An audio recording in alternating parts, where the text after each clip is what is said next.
خب میخوایم با هم استارت پژو رو باز کنیم، قطعات داخلش بررسی بشه، آزمایش‌هایی که لازمه انجام بشه.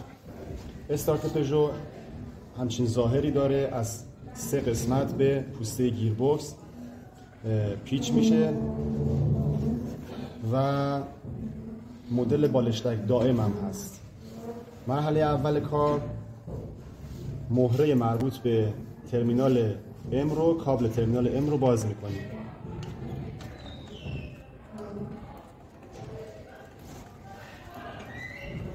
مهره شماره 13 هست. خب کابل آزاد میشه از اتومات. بعد مهره های شماره 8 درپوش صف زغال رو باز میکنیم.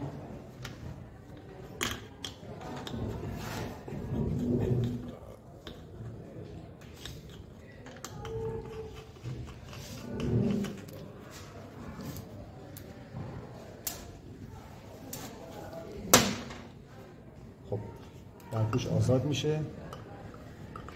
یک عدد لاستیکی عایق بالای درپوش هست که به درپوش وصله. این حتما باید باشه که اتصال بدنی نکنن. کابل و یک عدد عایق هم به خود کابل ام متصله که این هم باید بعدا نصب بشه در محل خودش. برای درآوردن زغالا فنر رو از این قسمت جلو به بالا میکشیم. البته اول سرسیم زغال منفی رو، کابل منفی رو باز میکنیم، فنر رو به سمت بالا میکشیم. قبل از خارج کردن فنر زغال حتما باید اول زغال ها رو خارج کنیم که یه خورده فنر بازتر، آزادتر بشه و راحتتر در بیاد، چون موقع در آوردن فنر زغال اگه یه مقدار قلقش رو و اون فشار اضافی وارد کنیم، قلقش رو بلد نباشیم، صفحه زغال آسیب میبینه، میشکنه. خب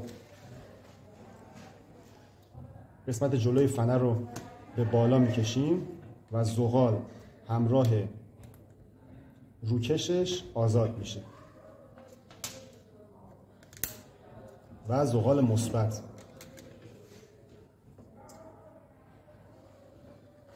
خب این روکش های روی زغال که باعث میشه برق زغال ها از طریق فنر اتصال کوتاه نشه، حتما باید رو زغال بسته بشه و یعنی قدرت استارت به شدت کم میشه. خب برای در آوردن فنر زغال به این صورت با دنباریک میگیرم، یه مقدار پایین فشار میدم، بعد میچرخونمش. اگر به پایین فشار ندیم به سختی در میاد، پس یه مقدار پایین فشار میدیم، میچرخونیم. خب صفحه زغال خارج میشه. خب مرحله بعدی با آچار T25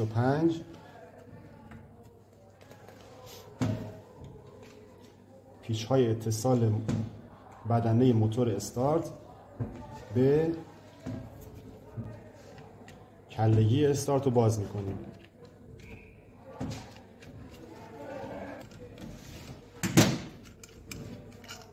پیچ ها رو به همراه واشراشون خارج میکنیم.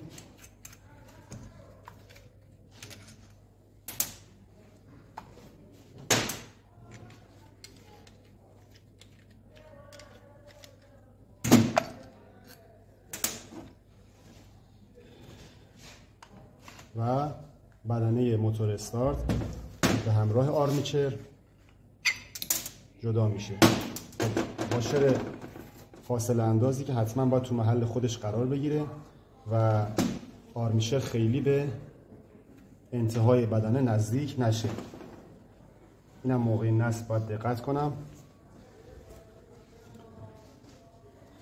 خب آرمیچر تقریبا سالم و حالا کمکار. برای آزمایشاش سیم پیچ آرمیچر رو تست میکنیم.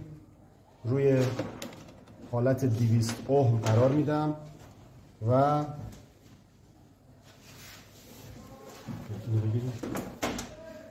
خب روی 200 اوم قرار میدیم و لامل ها رو جفت جفت اندازه میگیریم، هر کدوم به یه سیم پیچ وصلن.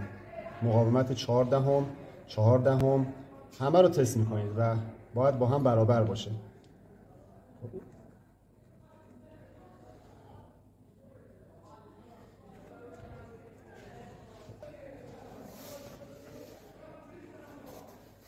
اگه تمیز کنیم سطح کلکتور رو میبینیم که مقاومت ها همشون تقریبا با هم برابر.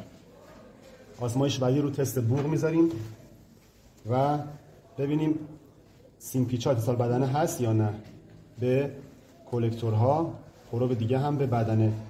اگر بوق نزد مطمئن میشم که سیم پیچ ها اتصال بدنه نیستن. دقت کنید که وسط آرمیچر که به خود بدنه هست نباید بخوره، چون این دقیقا خود بدنه و توی آزمایش محاسبه نمیشه، باید روی کلکتور قرار بگیره که همون سیم پیچ ها هست. سطح کلکتور هم چک میکنم که کاملا صاف باشه، محل اتصال زغال ها هست. بالشتک ها آهنربای دائم 4 عدد. یکی از بالشتک ها خورده شده، احتمالاً به خاطر خرابی بوش استارت و جابجایی جانبی آرمیچر که یکی از بالشتک ها از بین رفته. 4 عدد بالشتک دائم هست. خب برای خارج کردن اتوماتیک استارت با آچار T20 پیچ بلندی که بالای اتومات هست رو اول باز میکنیم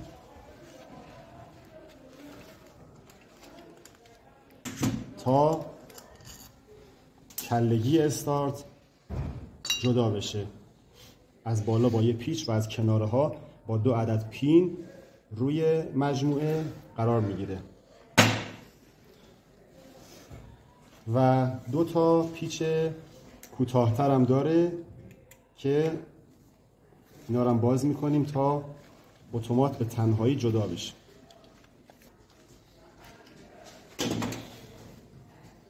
یکی از قسمت هایی که ممکنه تو این استارت ها خراب بشه مهار کننده اهرم 2 شاخه به این صفحه فلزی هست که اینم باید حواسم باشه بخش ضعیفیه و از این صفحه فلزی کنده نشه. خب برای خارج کردن مجموعه که حالا معمولا نیازی هم نیست، این پین رو از محلش آزاد میکنیم و فنر رو از این طرف و خود مجموعه رو هم از این طرف خارج میکنم برای کنترلش که حالا اتصالاش درست هست یا نه. دنده استارت مجموعه گیربکس که شامل 3 عدد دنده کوچیک سیاره‌ای هست و 1 عدد دنده رینگی ثابت اطرافه که با چرخش دنده آرمیچر و افزایش قطر دنده بزرگتر گشتاور زیاد میشه، زور استارت زیاد میشه و سرعتش میاد پایین، یعنی دور کاهش پیدا میکنه و گشتاور زیاد میشه. با این کار آمپر مصرفی استارت میاد پایین، جریانی که میخواد استارت بکشه کاهش پیدا میکنه و برق باتری کمتر تخلیه میشه، نیازی به رلی استارت معمولا دیگه نیست. جریان مصرفی استارت رو با همین گیربکس کاهش میدیم. کلاش یک طرفه باید آزمایش بشه. در یک جهت دنده استارت کاملا هرزه، در جهت دیگه به همراه کلاژ و مجموعه گیربکس و خود آرمیچر باید یک پارچه بچرخه. در یک جهت یک پارچه، در جهت دیگر دنده استارت کاملا هرز. خب حالا شروع میکنیم به مونتاژ قطعات استارت. مراحل بستن تقریبا عکس مراحل باز کردن هست. در مرحله اول ما اهرم 2 شاخه رو در محل خودش میذاریم و پین نگه دارنده رو قرار میدیم. از طرف دیگه فنر قرار میگیره و اتومات رو میبندیم. دقت میکنم که ترمینال M باید به سمت موتور باشه، به این صورت.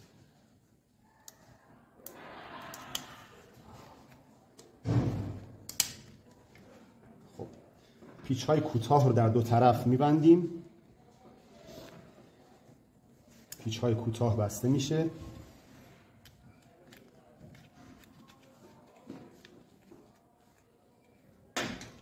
اول کاملا سفت نمی کنیم که اتومات در محل خودش قرار بگیره.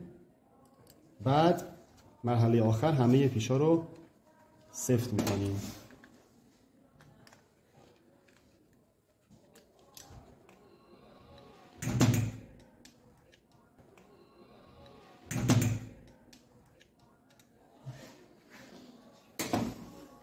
خب پیچ بلند باید اول کلگی استارت در محلش قرار بگیره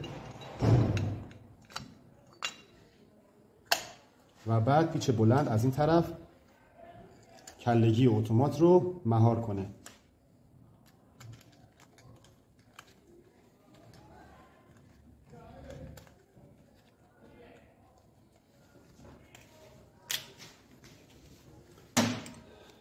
خب مرحله بعد قرار دادن آرمیچر در داخل بدنه موتور استارت هست. اول واشر فاصله انداز رو قرار میدم و بعد داخل بدنه میذارمش و روی استارت سوار میشه. قسمت تک سوراخ باید در محل خودش مونتاژ بشه. خب به این ترتیب یکی از پیچ‌های کلگی بلندتر از بقیه است و باید تو محل خودش که میشه وسطی قرار بگیره. خب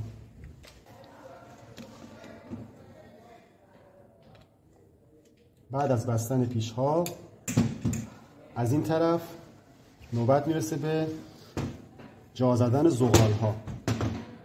خب زغالاشون نوعه، ولی خب موقع باز کردن اگر احساس کردیم کوتاه اندازه میگیریم که حداقل باید 10 میلیمتر باشه یا 1 سانتی متر که الان اندازه این زغال هست 18 میلیمتر، 1 سانت و 8 میلیمتر که کاملا قابل قبول هست. خب نوبت میرسه به بستن زغال ها. مرحله اول باید صفحه زغال قرار بگیره.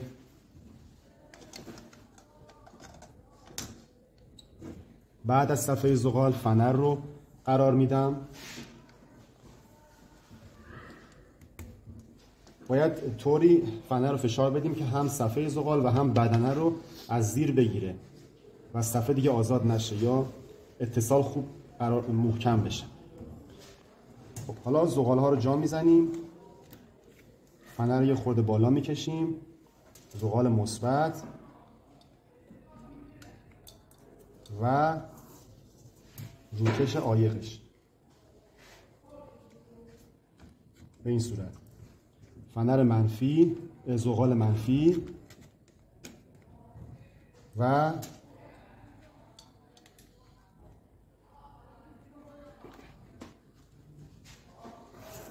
روکش زغال.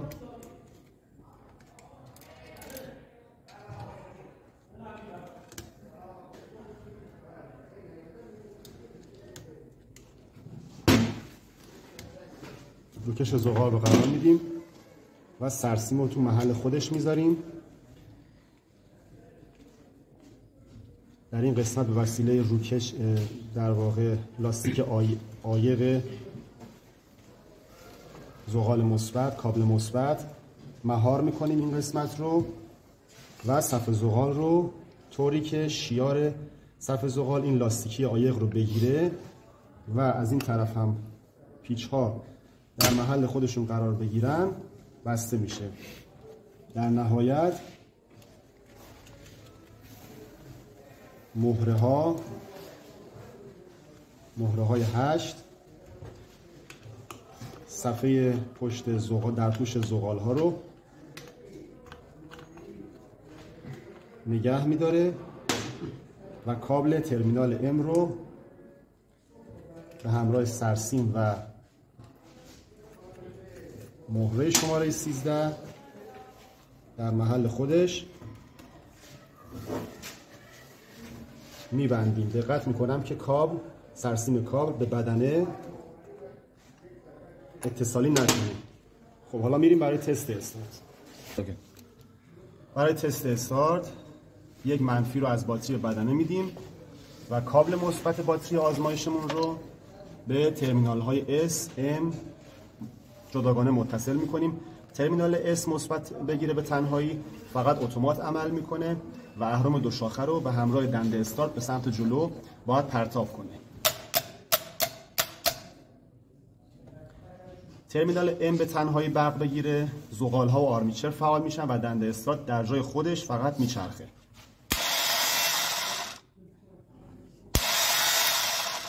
و اگر همزمان ترمینال B و S برق مثبت بگیرن، استارت کاملا عمل میکنه و دنده استارت به جلو حرکت میکنه و میچرخه.